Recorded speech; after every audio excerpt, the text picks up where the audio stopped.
इस नए वीडियो में हम पढ़ने वाले हैं एप्लीकेशन ऑफ मैट्रिसेस यानी मैट्रिसेस का अतलाफ। वहाँ पे कहाँ इस्तेमाल करते हैं हम मैट्रिक्स। तो मैट्रिक्स को मसावतों का ख़ती निज़ाम हल करने के लिए इस्तेमाल करते हैं। जैसे हमको जो मसावत एक्स और वाई में दी रहती है उनकी कीमतें हल करके एक्स वाई की कीमत हम मालूम कर सकते हैं। ये जो दी रहती है वो स्पेशल किस्म की मसावतें रहती है, उनको बोलते हैं मसावतों का ख़ती निज़ाम। उसमें पहला तरीका जो है जो आपके पेपर में आने वाला है इस साल के बोर्ड के एग्जामिनेशन में, वो है मेथड ऑफ इन्वर्शन, जिसे माकूसी तरीका भी कहते हैं। इसे माकूसी तरीका इसलिए कहते हैं क्योंकि इसमें हम A inverse is equals to one by determinant A into adjoint A ज़ाब्ते का इस्तेमाल करते हैं।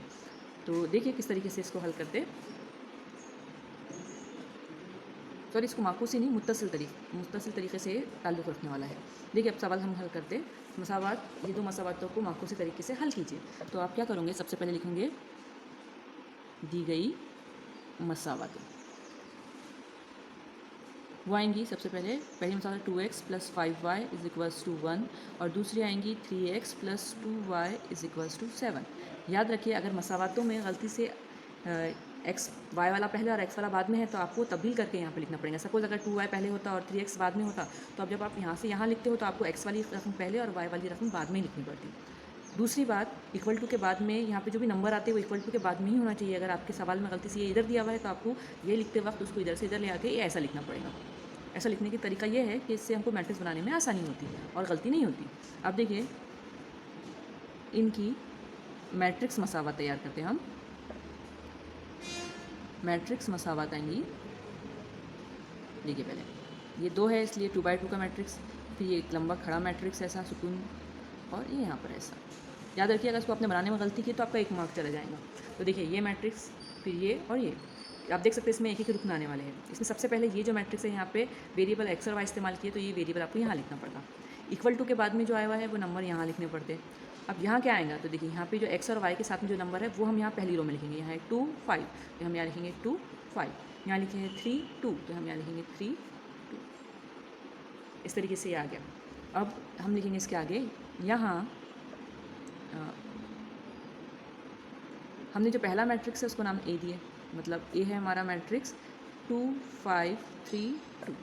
दूसरा मैट्रिक्स जो है उसको हमने एक्स नाम दिए, उसमें कौन कौन है, उसमें है एक्स और वाई।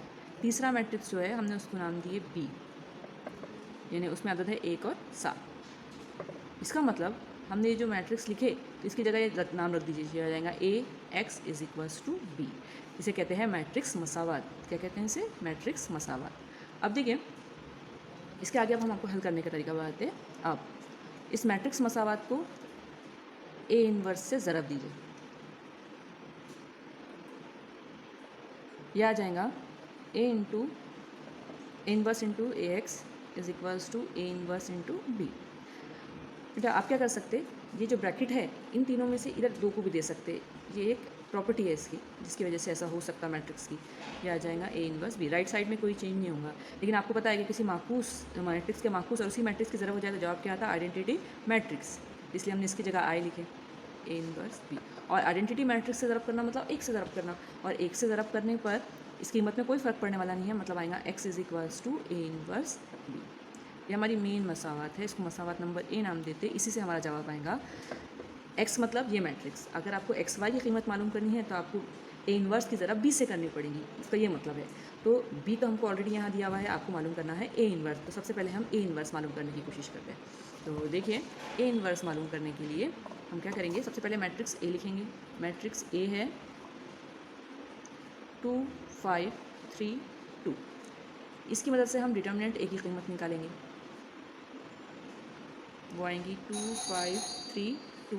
इसको हल करने पे आ जाएगा 2 दूनी 4 + 3 पंजे 15, मतलब जवाब आ गया। दोनों का फ़र्क है 11, ये बड़ा है मतलब इसकी अलामत ली है, ये आगे determinant A = I. A inverse मालूम करने का ज़ाब्ता में ये और एडजॉइंट ए दोनों की कीमत का काम पड़ता। तो अब देखिए एक कीमत तो हमने मालूम कर ली है यहाँ पर, दूसरी एडजॉइंट की कीमत हम यहीं पे मालूम कर लेते। क्या बताते हमने, एडजॉइंट ए कैसे मालूम करते, इन दोनों की जगह बदलते। इसको इसकी जगह लिख दिया, इसको से इन दोनों की अलामत बदलती। तो ये 5 से -5 और ये 3 से -3 हो जाएगा। ये दोनों अपनी जगह पर ही रहते, सिर्फ इनकी अलामत बदल जाती। तो देखिए डिटर्मिनेंट ए और एडजॉइंट ए दोनों मालूम हो गया। अब हम ए इन्वर्स मालूम कर सकते, वो आएगा, उसका ज़ाब्ता है 1/डिटर्मिनेंट ए इंटू एडजॉइंट ए। इसका मतलब ए इन्वर्स की कीमत कितनी आएंगी, 1/डिटर्मिनेंट ए कितनी है, -11। और एडजॉइंट ए मैट्रिक्स कौन सा है, ये जो हमने मालूम किए 2 -5 -3 2। देखिए आगे ये होगी मसावत नंबर 1। अब ये मसावत को उठाकर आप ये जो हमने मालूम किए थे मसावत, इस मसावत में रखिए। तो देखिए अब हम लिख रहे हैं अब x is equals to A inverse B. x का मतलब होता matrix X Y, A inverse का मतलब होता जो हमने अभी मालूम किए 1/-11 इंटू ये वाला मैट्रिक्स वो है 2 -5 -3 -2 इंटू बी मैट्रिक्स में था 1 7, तो हमने यहाँ लिखे 1 7। यहाँ पे ये 1/-11 जैसे कि वैसे रखिए। अब इनकी ज़रब होने वाली है, ज़रब के लिए बड़ा मैट्रिक्स बनाइए, इसकी रो लेंगे, इसका कॉलम। चूँकि इसमें एक ही कॉलम है इसलिए यहाँ पर पूरा एक ही कॉलम का जवाब आएगा। देखिए 2 1 का 2, 5 7 5 35, लेकिन कौन से 35 वज़ा 35, ये पूरे इसमें एक ही आएगा। ये पहली रो काम खत्म। अब इसका वज़ा 3 ज़रब 1 यानी वज़ा 3, 7 दूनी 14 मतलब जमा 14। इसको हल करेंगे वो आएगा 1/-11, that means this is equals to, इन दोनों का फ़र्क है वज़ा 33 और इन दोनों का फ़र्क है 11। जब हम इसकी से ज़रब करेंगे तो ये ऐसा आ जाएगा, ये ऊपर वज़ा 33, इसकी तरफ इससे हो जाएंगे और नीचे आएंगे वज़ा 11। इसकी तरफ इससे करेंगे तो ये आएंगे 11 बटे वज़ा 11। इसको हल करने पे जवाब आने वाला है, यानी यहाँ पे जो एक्स वाई है इनका जवाब आने वाला है, दोनों वज़ा कैंसिल, 11 3 33, ये 11 से 11 कैंसिल, जवाब आ गया ये ऐसा। इसकी इससे ज़रब कर दिया यहाँ पर, ये ऐसा आ गया। हल करने पर 11 का 11, 11 3 33, वज़ा से वज़ा कैंसिल, जवाब 3। इसको हल करने का जवाब है वज़ा 1। इसलिए हमको आगे x बराबर 3, y बराबर वज़ा 1, ये आ गया हमारे इसका जवाब। बिस्मिल्लाहिर्रहमानिर्रहीम। देखिए अगला सवाल है, मुंदरजल मसावातों को इन्वर्शन मेथड से हल कीजिए। इन्वर्शन मेथड से हल कीजिए, इसको आप अभी रहने दीजिए, हम एक मरतबा आपको फिर सुझा देंगे। याद रखिए कि इन्वर्शन मेथड से आपको इनको हल करना है, तो उसके लिए जो तरीका का हम इख्तियार कर रहे हैं इससे पहले वाले सवाल में वही करेंगे। हम क्या करेंगे, सबसे पहले दी गई मसावतें की मैट्रिक्स मसावत लिखेंगे। याद रखिए कि अगर इसमें देखिए एक्स वाई जेड एक के बाद एक बराबर लिखे हुए तीनों मसावतों में और इक्वल टू के बाद में नंबर है, इसका मतलब इनको में कोई तब्दीली करने की ज़रूरत नहीं है, इसके अंदर आप डायरेक्ट मैट्रिक्स मसावत लिख सकते। लेकिन सपोज़ अगर कभी ऐसा होता कि इनमें से कोई एक नंबर इधर होता या ये आगे पीछे होते, तो हमको सबसे पहले इनको मुनासिब बराबर तरीके में लाके यहाँ लिखना पड़ता था और बाद में उसकी मैट्रिक्स मसावत तैयार करनी पड़ती थी। इस वक्त इसकी ज़रूरत नहीं है, इस वक्त हम डायरेक्ट करने वाले हैं। तो देखिए मैट्रिक्स मसावत हम बनाएं तो इसमें 3 मसावतें 1 2 3, तो यहाँ पर जो मैट्रिक्स बनेगा, मैट्रिक्स मसावत जो बनेंगी उसके अंदर ऑर्डर 3 का मैट्रिक्स आएगा यहाँ पर, देखिए ऐसा। फिर यही इसमें ये बना लीजिए और इक्वल टू के बाद में ऐसे ही एक यहाँ पे बना लीजिए, कॉलम मैट्रिक्स बोलते हैं उसको। याद रखिए इसके अंदर ये जो बीच वाला मैट्रिक्स है यहाँ पर, इसके बाजू में इक्वल टू ना इक्वल टू गलती से आपने यहाँ दे दिए या फिर कुछ नहीं लिखे तो आपको ये वाली स्टेप के मार्क नहीं मिलते।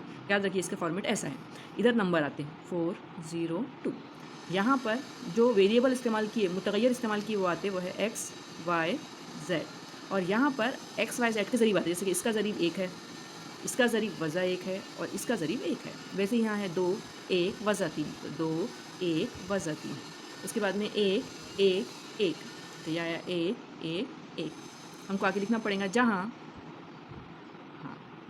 ये पहला जो मैट्रिक्स है इसको हम नाम देते ए बराबर ये पहला मैट्रिक्स, क्या ये 1 2 1 -1 1 1 1 -3 1, दूसरा कॉमा देकर बी मैट्रिक्स मतलब ये वाला 4 0 2, और जिस मैट्रिक्स में हमारे मुतगय्यर है जिनकी कीमत हमको मालूम करना है, ये मसावतों के निज़ाम को हल करना मतलब एक्स और वाई की ऐसी कीमतें मालूम करना जो इस पूरी मसावतों को मुतमईन करे। तो ये एक्स वाई जेड की कीमतें मालूम करना है, तो इस मैट्रिक्स को हम नाम देते एक्स मैट्रिक्स का, ये आ गया एक्स वाई जेड। अब देखिए इसके आगे हम किस तरीके से हल करते, यहाँ पर हम लिखते दैट इज़, इसका मतलब ये हुआ कि जो ऊपर वाली मसावत है इसमें पहला इसकी जगह क्या है ए, ये दूसरी जगह किसका नाम लिखे हमने एक्स, इज इक्वल्स टू के बाद में इस मैट्रिक्स को क्या नाम दिया हुआ है बी। देखिए ऐसा, इसका मतलब जो मैट्रिक्स मसावत लिखी वो ऐसी है।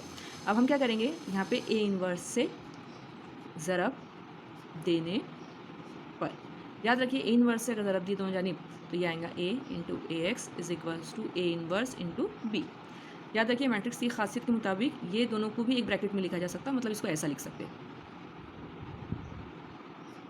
याद रखिए ये कैपिटल होना, कैपिटल एक्स ही होना, अगर आपने स्मॉल लिखे तो ये गलत हो जाएगा, ये आ जाएगा A inverse B. Right side में कोई चेंज नहीं होगा। आपको मालूम है किसी भी मैट्रिक्स और उसका इन्वर्स की अगर ज़रब की जाए तो जवाब आइडेंटिटी मैट्रिक्स आता,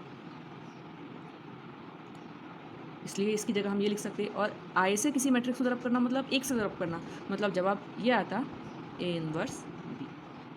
अब देखिए इस मसावत का मतलब है एक्स मैट्रिक्स मतलब वो मैट्रिक्स जिसमें एक्स वाई जेड है। अगर आपको एक्स वाई जेड की कीमत मालूम करना है तब आपको ए इनवर्स मालूम करना पड़ेगा और उसकी ज़रा मैट्रिक्स बी से करना पड़ेगा, तब आपको जवाब मिलेगा। ये हमारी है मसावत नंबर 1। ये हमारे सवाल की सबसे ख़ास मसावत है, इसी से हमको बाकी जवाब मिलने वाले हैं। तो देखिए इसमें रखने के लिए हमको ए इनवर्स की ज़रूरत है, क्योंकि बी तो हमारे पास ऑलरेडी यहाँ मौजूद है, तब हम ए इनवर्स मालूम करते हैं। तो ए इनवर्स हम एडजॉइंट मेथड से मालूम करेंगे। उसके लिए याद रखिए ए इनवर्स का ज़ाब्ता है, ए इनवर्स मालूम करना है इसके लिए, तो ए इनवर्स का ज़ाब्ता है 1 डिटर्मिनेंट ए इंटू एडजॉइंट ए।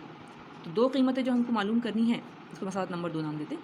जो हमको इसको मालूम करने के लिए हमको ये दो कीमतें मालूम करनी पड़ेंगी। तो देखिए हम सबसे पहले डिटर्मिनेंट ए की कीमत मालूम करते हैं। डिटर्मिनेंट ए जो है वो हो जाएगा, देखिए डिटर्मिनेंट ए बराबर, ये डिटर्मिनेंट बनाए हमने और जो हमने मैट्रिक्स ए लिखे थे उसकी कीमतें हम यहाँ पे रख देते हैं। वो है 1 2 1 -1 1 1 1 -3 1।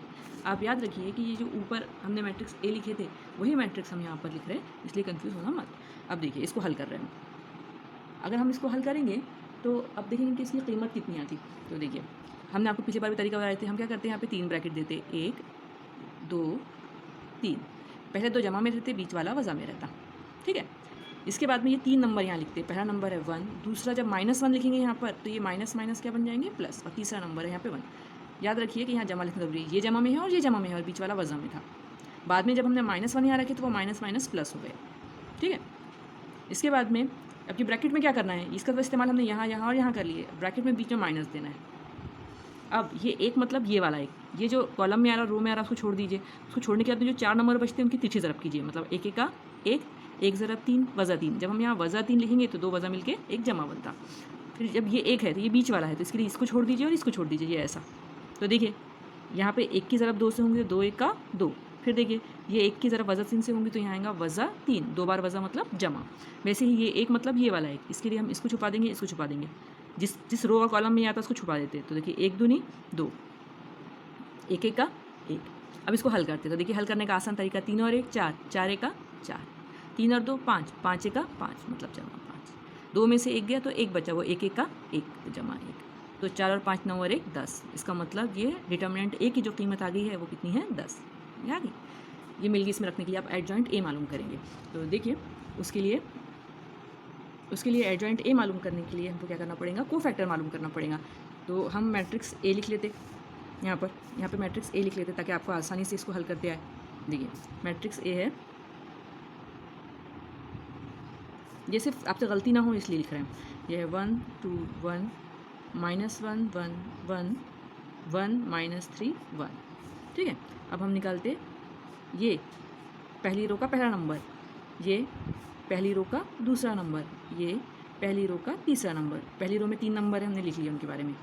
अब उसके बाद में दूसरी रो का पहला नंबर, दूसरी रो का दूसरा नंबर और दूसरी रो का तीसरा नंबर। वैसे ही नीचे अब दूसरी रो हो गई, अब तीसरी रो का पहला नंबर, तीसरी रो का दूसरा नंबर और तीसरी रो का तीसरा नंबर, ठीक है।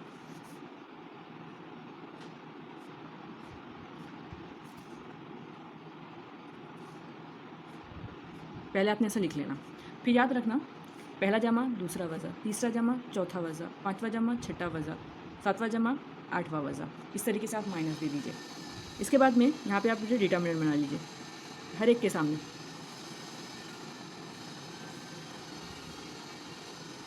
माइनस इनके सामने है, आप लोग कभी मत भूलना, आगे हल करते वक्त हमेशा याद रखना कि पहले आपको माइनस लिखना है हल करते वक्त। अब देखिए इन ब्रैकेट में क्या आएगा, ये इनडिटर्मिनेंट में क्या आएगा, तो देखिए A11 मतलब पहली रो का पहला नंबर, ये जिस कॉलम में आ रहा है और जो रो में आ रहा है उसको छोड़ दीजिए। ये 4 नंबर बच रहे, 4 जैसे कि वैसे लिखिए, 1 1 1 -3। फिर ये पहली रो का दूसरा नंबर मतलब ये जिस रो में आ रहा है और जो कॉलम में आ रहा है उसको छोड़ दीजिए। ये दोनों और ये दोनों बचे तो ये आएगा 2 1 वज़ा 3 1। पहली रो का तीसरा नंबर मतलब ये, इसके लिए आप इसको छोड़ दीजिए, इसको छोड़ दीजिए, ये 4 नंबर बचे 2 1 1 1। दूसरी रो का पहला नंबर ये है 2, ये छोड़ दीजिए और ये छोड़ दीजिए, जिस कॉलम में आ रहा है उसको छोड़ देंगे, जिस रो में आ रहा है उसको छोड़ देंगे। तो वज़ा 1 1 1 1, तो ये हो गया वज़ा 1 1 1 1। इसी तरह बेटा हम आगे भी हम हल करने वाले हैं, वो ये आएगा ये नंबर के लिए, तो ये चल जाएंगे, तो चारों कोनों के 4 नंबर बचेंगे, वो है 1 1 1 1। ये नंबर के लिए दूसरी रो का तीसरा नंबर 2 3 मतलब देखिए अब ये 2 3 जो है उसका मतलब होता है दूसरी रो का तीसरा नंबर। तो अगर आप देखेंगे और से तो आपको मालूम पड़ेगा दूसरी रो के तीसरा नंबर के लिए, इसके लिए हम इसको छोड़ देंगे और इसको छोड़ देंगे तो बचेगा 1 -1 1 1। तो हम लिखेंगे 1 -1 1 1। नीचे हम देखिए लिखेंगे फिर तीसरी रो का पहला नंबर जो है तो इसके लिए इसको छोड़ दीजिए और इसको छोड़ दीजिए, इसको और इसको, तो ये नंबर बचे वज़ा 1 1 1 वज़ा 3। तो वज़ा 1 1 1 वज़ा 3। ठीक है, अब तीसरी रो का दूसरा ये नंबर देख रहे हैं हम 832 के लिए, ये देख रहे हैं हम, ये तो इसके ये छोड़ देंगे, ये छोड़ देंगे, ये दोनों नंबर बचे, दोनों नंबर बचे, तो ये 1 2 1 -3 ये हम नीचे लिखते जा रहे हैं बेटा, ये ऐसा यहाँ पर। और लास्ट वाला जो नंबर है वो है ये वाला 833, तो इसके लिए ये छोड़ दीजिए, ये छोड़ दीजिए, तो ये 4 नंबर बचे 1 -1 2 1। तो हम वो नीचे लिख रहे हैं 1 -1 2 1। अब बेटा ये इसका मुकम्मल काम हो गया, अब हम इसको हल कर लेते। तो देखिए हम यहाँ से स्टार्ट करते हल कर। देखिए यहाँ जब हम इसको हल करेंगे तो हल करने पर क्या होगा, एक एक का एक वज़ा बीच में, एक ज़रा वज़ा 3 मतलब वज़ा 3, एक बार वज़ा रखेंगे तो ये वज़ा क्या होगा जमा 3, 3 और 1 कितने हुए 4। उसके बाद में हमने ज़ाब्ते का माइनस लिखे, फिर इसकी इससे ज़रब किए तो 2 1 का 2, बीच में वज़ा, फिर एक ज़रब वज़ा 3 मतलब वज़ा 3 रखेंगे तो पहले का वज़ा और नया वाला वज़ा, 2 वज़ा मिलकर क्या बन गया जमा 3 बराबर, ये वज़ा पहले हमने यहाँ रखे, 3 और 2 कितने हुए 5 हुए। वैसे ही 2 1 का 2, बीच में ज़ाब्ते का माइनस, ये ज़ाब्ते का माइनस लिखना ज़रूरी है। उसके बाद में 1 1 का 1, 2 में से 1 गए बच्चा 1। याद रखिए कि जब हम पहली बार तीसरी ज़रब करते हैं उसके बाद में माइनस लिखना ज़रूरी है, उसके बाद ही ये वाली तीसरी ज़रब करना, नहीं तो वो गलत हो जाएगा। अब देखिए उसके बाद में ये बीच में ज़ाब्ते का माइनस ब्रैकेट लगाना ज़रूरी है, 1 1 का 1, लेकिन कौन सा 1 वज़ा 1, बीच में ज़ाब्ते का माइनस 1 1 का 1 बराबर, ये वज़ा बाहर का वज़ा 1 मतलब वज़ा 2, और 2 वज़ा एक साथ में आ गया तो हम क्या बोलते हैं उसको जमा, ये जमा 2 जवाब आ गया। इसके बाद में 1 1 का 1, बीच में ज़ाब्ते का माइनस 1 1 का 1, 1 वज़ा 1 कितने होंगे 0। फिर यहाँ पे पहले ज़ाब्ते का माइनस है, फिर हम ब्रैकेट देंगे 1 1 का 1, बीच में माइनस, फिर एक तरफ वज़ा 1 मतलब वज़ा 1, 2 बार वज़ा मतलब क्या बोलते हैं हम उसको जमा, एक बार वज़ा, एक और एक 2। उसके बाद में इसके लिए ये दो बार देखिए यहाँ पे इन दोनों की जब ज़रब किए थे हमने इसकी और इसकी, तो एक जमा एक वज़ा तो जवाब वज़ा में आया था, है ना। अलामत अलग अलग रही तो जवाब वज़ा में आता, लेकिन अलामत एक जैसी रही तो जवाब जमा में आता। तो ये आएगा 3 1 का 3 वज़ा वज़ा जमा, यहाँ पे आएगा 3, ज़ाब्ते का माइनस 1 1 का 1, 3 में से 1 के बचे 2, ये वज़ा है इसलिए पहले वज़ा लिख के ब्रैकेट देंगे, 3 1 का 3, लेकिन कौन से 3 वज़ा के 3, फिर ज़ाब्ते का माइनस 2 1 का 2, ये माइनस लिखे यहाँ पे, वज़ा 3 वज़ा 2 मतलब वज़ा 5। यहाँ ज़रब हो रही, क्या हो रही ज़रब, लेकिन जब यहाँ पे हम जो कर रहे हैं इसको जमा बोलते हैं, तो ये वज़ा 3 वज़ा 2 मतलब वज़ा 5, 2 बार वज़ा का मतलब क्या होता जमा। वैसे ही यहाँ पर हम करेंगे 1 1 का 1, ज़ाब्ते का माइनस 2 1 का 2, लेकिन कौन से 2 वज़ा 2, वज़ा 2 बार वज़ा आ गया मतलब जमा, तो 2 1 का 2 और 1 3, 2 और 1 क्या हो गए 3 हो गए। अब देखिए अब हमको ये मिल गया, इससे क्या बनेगा कोफैक्टर पूरे आगे हमारे, हम क्या बनाएंगे इनसे कोफैक्टर मैट्रिक्स। तो देखिए हम यहाँ लगा रहे कोफैक्टर मैट्रिक्स, वो आएगा पहले रो के कोफैक्टर पहली लाइन में आएंगे। तो देखिए पहली रो के कोफैक्टर क्या थे, वो थे 4 -5 1, तो हम यहाँ पहली रो में लिखेंगे 4 -5 1, देखिए 4 -5 1। वैसे ही दूसरी रो के लिखेंगे वो है 2 0 -2, तो यहाँ 2 0 -2, और तीसरे इसके आप यहाँ पर देख सकते हैं कितने हैं, ये तीसरे इसके 2 5 3, तो ये तीनों को हम ऐसे रो में लिखेंगे 2 5 3। उसके बाद हमने आपको बताया थे कि अगर रो को कॉलम से चेंज कर दिया जाए, मतलब इस मैट्रिक्स का ट्रांसपोज ले लिया जाए, फिर तो सुनिए अगर रो को कॉलम से चेंज कर दिया जाए, इस यानी इस मैट्रिक्स का ट्रांसपोज लिया जाए, तो जो जवाब मिलेगा उसे हम कहते हैं एडजॉइंट ए। तो आप देख सकते हैं कि ऑपरेशन किए बाद में जो नया मैट्रिक्स होगा, पहली रो बन जाएंगी पहला कॉलम, ये आएगा 4 -5 1, दूसरी रो दूसरा कॉलम 2 0 -2, तीसरी रो का तीसरा कॉलम 2 5 3, ये आ गया एडजॉइंट ए। अब बेटा हमने जो डिटर्मिनेंट ए और एडजॉइंट ए की कीमत मालूम किए, वो हम मसावात नंबर 2 में रखकर आपको ए इनवर्स की कीमत मालूम करेंगे। तो देखिए ये हो जाएगा, ये आ जाएगा, हम मसावत नंबर 2 में रखने वाले सब कीमतें, तो मसावत नंबर 2 बन जाएंगी, 2 मसावत number 2 implies A inverse is equals to क्या था 1 determinant A into adjoint A. तो A inverse is equals to 1 determinant A है बेटा 10 इसकी कीमत, और एडजॉइंट ए एक मैट्रिक्स है जो हमने अभी अभी मालूम किए, वो हम यहाँ पे लिख लेंगे। वो मैट्रिक्स है 4 2 2, पहली रो है उसकी, फिर है -5 0 -5 0 5, और लास्ट है 1 -2 3 1 -2 3, यहाँ तक रहेगा पूरा। ठीक है, ये आ गया। अब हम क्या करेंगे, ये तो हमने हासिल कर लिए। अब हम हमारी मसावत नंबर 1 का इस्तेमाल करेंगे और उसको x में डालेंगे, क्योंकि असली में हमको ये मसावत हल करना है। हमने a इनवर्स क्यों मालूम किया, क्योंकि हमको इसकी कीमत होना। तो देखिए ये असल में क्या है, ये एक ऐसा मैट्रिक्स है जिसमें 3 कीमतें हैं x, y, z, जिनकी कीमत हमको मालूम करनी है।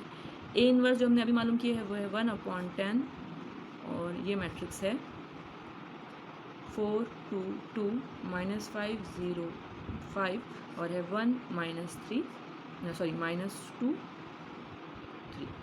इसके बाद में ज़रब, मैट्रिक्स बी से ज़रब करना है। तो मैट्रिक्स बी हमने स्टार्टिंग में लिखे, मैट्रिक्स बी था हमारा 402, आप देख के लिख सकती हो, 402। अगर आपको याद नहीं है तो ये देखिए हमने आपको मैट्रिक्स बी में लगाए थे 402, तो देखिए 402। अब इसको अगर हमको हल करना है तो देखिए कैसा हल करेंगे। इसको हल करने के लिए हम यहाँ लिखेंगे 1/10।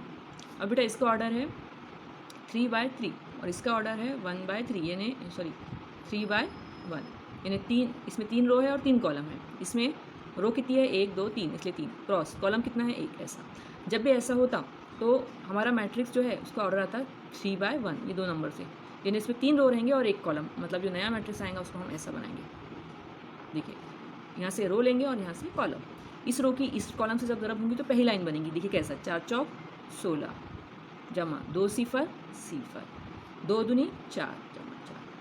ठीक है, ये पहली रो का काम खत्म हो गया। अब दूसरी रो, वज़ा 5 ज़रब 4 यानी वज़ा 20, सिफर ज़रब सिफर मतलब सिफर, 5 दूनी कितने होते 10 मतलब जमा 10। दूसरी रो का काम ख़त्म। अब तीसरी रो का, 1 ज़रब 4 4, वज़ा 2 ज़रब सिफर मतलब सिफर, 3 दूनी 6 यानी जमा 6। ये आ गया। अब देखिए ये आएगा 1/10, क्या नंबर है, 16 और 4 20, 10 और वज़ा 20 मतलब वज़ा 10, 4 और 6 मतलब 10। आ गया। अब क्या करिए, अब आप हम यहीं पे लिख के बता देते शॉर्टकट में इसको। इसके अंदर हर एक अदद से ज़रब हो जाएंगी। जब ऊपर ज़रब होंगी तो ये 20 से ज़रब 1 से होंगी, आएगा 20/10। जब इससे ज़रब होंगी तो ये वज़ा 10 के नीचे कितना आ जाएगा 10। जब इससे ज़रब होंगी तो आएगा 10/10। मतलब आपका फाइनल जवाब आने वाला है यहाँ पर, देखिए 10 से का 10, 10 दूनी 20 मतलब पहला नंबर 2। ये 10 से 10 कैंसिल, बचेगा 1, लेकिन सामने वज़ा है मतलब वज़ा 1। ये 10 से 10 कैंसिल, कितना बचा 1। ये कीमतें इधर किसकी हासिल हुई, हमने किसी कीमत मालूम किए थे यहाँ पर। ये इधर मैट्रिक्स था जिसमें लिखा हुआ था x y z। अब मैट्रिक्स की मसावियत की बिना पे x की कीमत कितनी आ गई 2, y की कीमत कितनी आ गई वज़ा 1 और z की कीमत कितनी आ गई 1। हम लिखेंगे इसलिए x बराबर 2, y बराबर वज़ा 1, कॉमा z बराबर 1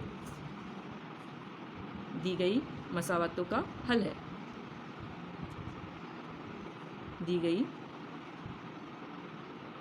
मसावतों का हल है। याद रखिए कि जब आप जवाब लिखते हैं तो बीच में और कहीं मत लिखना, ये तीनों मिलाकर हल है। अगर आप और लिख देंगे या लिख देंगे तो गलत हो जाएगा। ये पूरा ऐसे लिखते हैं। तो इस तरीके से हमारा ये सवाल मुकम्मल हुआ। पेपर में ये सवाल बहुत बार आए हुए हैं 4 मार्क के लिए। उम्मीद है कि आपको समझ में आ गया होगा। एक बार देख लीजिए।